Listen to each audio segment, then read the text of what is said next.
Alright, we're going to do a walkthrough on the garden. It is officially spring here. It's April 1st. The last video I did was almost spring when we did an update on the garden, so it is officially spring now.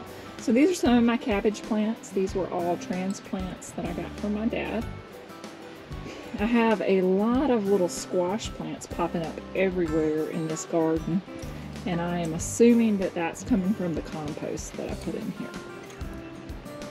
And we're just going to let them do what they do and let them grow over this area. Got some Swiss chard coming up in this area, and same as in the strawberry video, that's our raised strawberry bed. Just a little bit of cilantro coming up right down in there.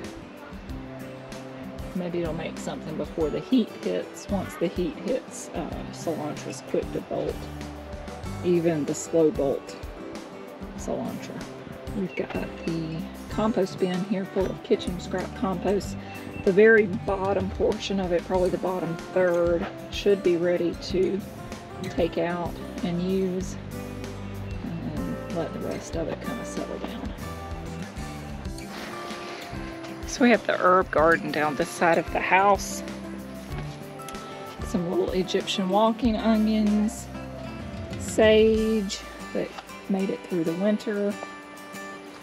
I've got to fill in this area. I've got some herbs growing that I'm going to put in there. I've got some rosemary and thyme. Little basil transplants right here. They looked a little rough because they had kind of gotten scorched by the sun. Basil doesn't like a lot of direct sunlight. It likes a little, but the hottest part of the day it really prefers to have some shade. So hopefully that'll perk up now that it's over here in a shady area. These are some little mint sprigs that I planted about a month ago, and they're really taking off at this point. And we've got our chives.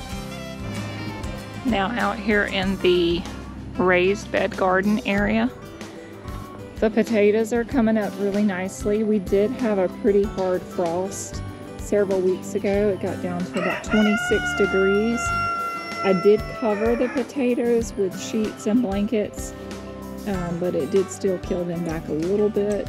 They're bouncing back at this point really well. We've got our onions in here. More potatoes. Potatoes. These potatoes were a little bit slower to come up, so they actually didn't really get hit by the frost.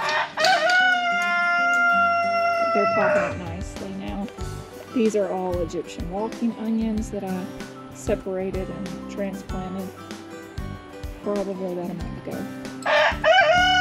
And this potato bed did really well. I had a heavy blanket on it during the frost, and you can tell the difference in that versus this one that got hit pretty hard with the frost. So these are popping back up now, and they'll do fine, but they did get hit with that frost.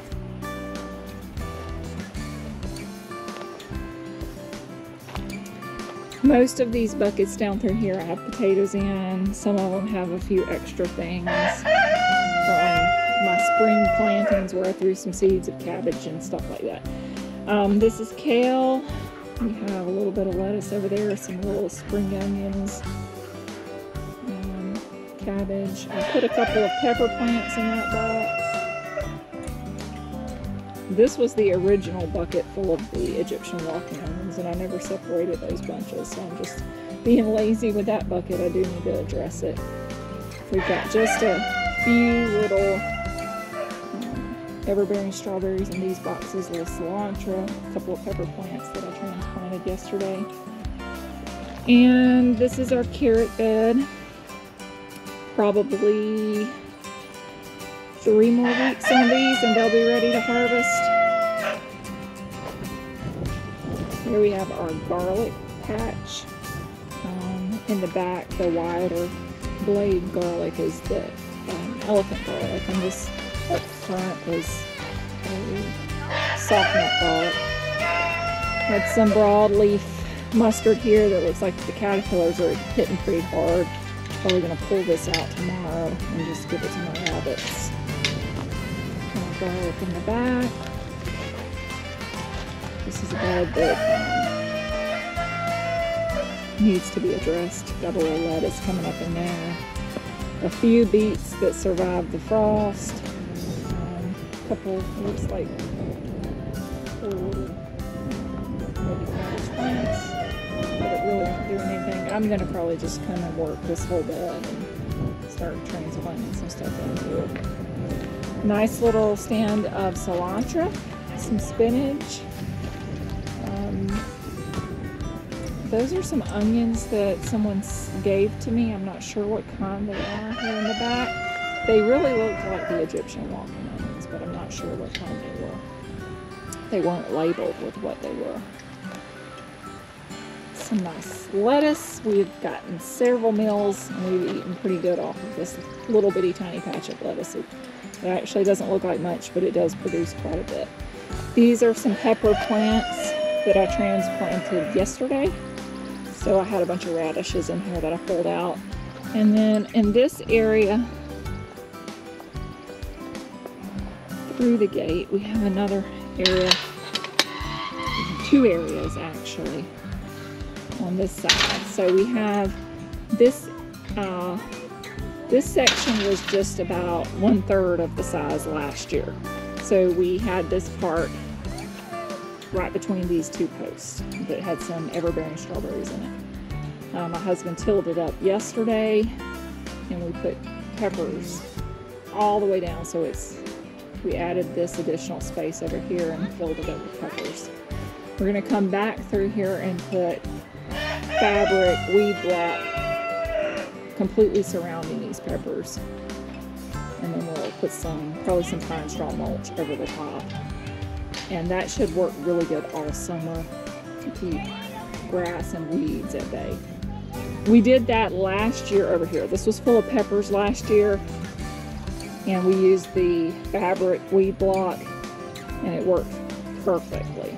So this year I'm probably planting squash over here, but I have not made up my final decision. I've got quite a few transplant peppers and tomatoes that will need to be planted, so it's yet to be determined what I'll plant in here. Hi girls! Hi Megan! We got a heavy rain this morning, and now it's hot and humid out here. So let's get back here to the back garden.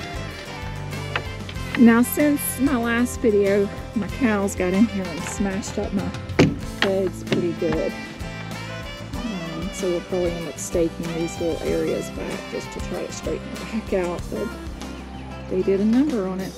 I got in here yesterday and put tomatoes and peppers down the length of this bed. Now all of these tomatoes I'll be able to stake to this center trellis and keep them up off the ground.